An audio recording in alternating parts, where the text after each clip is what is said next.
கடந்த 2022ஆம் ஆண்டு நவம்பர் மாதம் விடுதலையான சாந்தன், ராபர்ட் பயாஸ், ஜெயக்குமார்,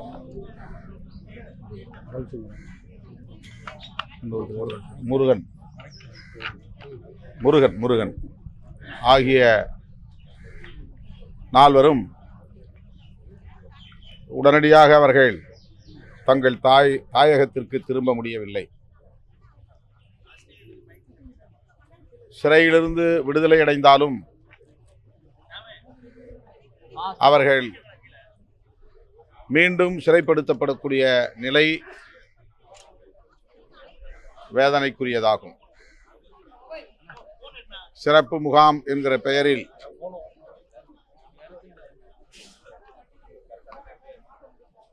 ஒரு வதைக்கூடம் என்று சொல்லக்கூடிய எந்த வசதியும் இல்லாத இடத்தில் சாந்தன், முருகன், ஜெயக்குமார், ராபர்ட் பயாஸ் ஆகிய நால்வரும் அடைக்கப்பட்டனர்.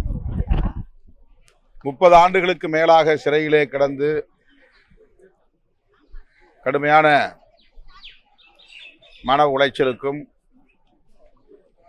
உடல் பாதிப்புகளுக்கும் ஆளான நிலையில் சாந்தன் அவர்கள் தம் தாயகத்திற்கு உயிரோடு திரும்ப வேண்டும் என்று திரும்ப மன்றாடினார். உடல்நலம் பாதிக்கப்பட்ட நிலையிலும் கூட அவர் அனுப்பப்படவில்லை என்பது வேதனைக்குரியது. கடந்த சில நாட்களாக கிட்டத்தட்ட 1 மாத காலமாக மருத்துவமனையில் சிகிச்சை பெற்று வந்த அவர் இன்று காலை 7:50 அளவில் காலமாகியிருக்கிறார். அவருடைய உடலை இப்போது ஈழத்திற்கு எடுத்துச் செல்வதற்கு உறவினர்கள் வந்திருக்கிறார்கள். இந்த நிலையில் சிறப்பு முகாமிலே அடைக்கப்பட்டிருக்கிற மற்ற மூவரையும் அவரவர் விரும்புகிற பகுதிகளில் தங்குவதற்கு இந்திய ஒன்றிய அரசு அனுமதிக்க வேண்டும் என்று விடுதலை சிறுத்தைகள் கட்சி வலியுறுத்துகிறது.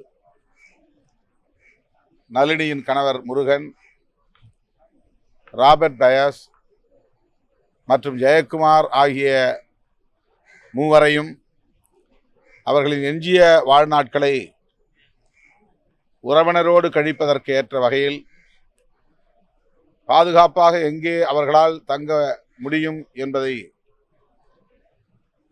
அவர்களுடைய விருப்பத்தை அறிந்து அதன் அடிப்படையில் அவர்களை விடுவிக்க வேண்டும் என்று விடுதலை சிறுத்தைகள் கட்சி வேண்டுகோள் விடுக்கிறது. இந்திய ஒன்றிய அரசுக்கு 1.5 ஆண்டுகள் ஆகுது. அவங்க மேல வேற எந்த குற்ற நடவடிக்கைகளும் இல்ல. இருந்தாலும் அவங்க பலமுறை கோரிக்கை வச்சுன்னு சொல்றாங்க. ஆனா எந்த விதமான நடவடிக்கை ஸ்டெப் எடுக்கல அப்படின்னு அவருடைய அட்வொகேட் சொல்றாரு. நீங்க என்ன கருத்து சொல்ல விரும்புறீங்க? பேரறிவாளன், நளினி, ரவிச்சந்திரன் ஆகிய மூவரும் தமிழகத்தில் தங்கள் குடும்பத்தினரோடு வசிக்கிறார்கள். விடுதலை அடைந்த பின்னர் அவர்களால் எந்த பாதிப்பும் சட்டம் ஒழுங்குக்கு இல்லை. அதேபோல இவர்களும் தமிழ்நாட்டின் சட்டம் ஒழுங்குக்கோ அல்லது இந்திய அரசின் பாதுகாப்புக்கோ, இந்திய தேசத்தின் பாதுகாப்புக்கோ எந்த வகையிலும் பாதிப்பை ஏற்படுத்தக்கூடியவர்கள் அல்ல. உச்சநீதிமன்றமே அவர்களை விடுவிக்க வேண்டும் என்ற தீர்ப்பை வழங்கிய பிறகு சிறையிலிருந்து விடுவித்த பின்னரும் அவர்களை மீண்டும் வெளியுறவு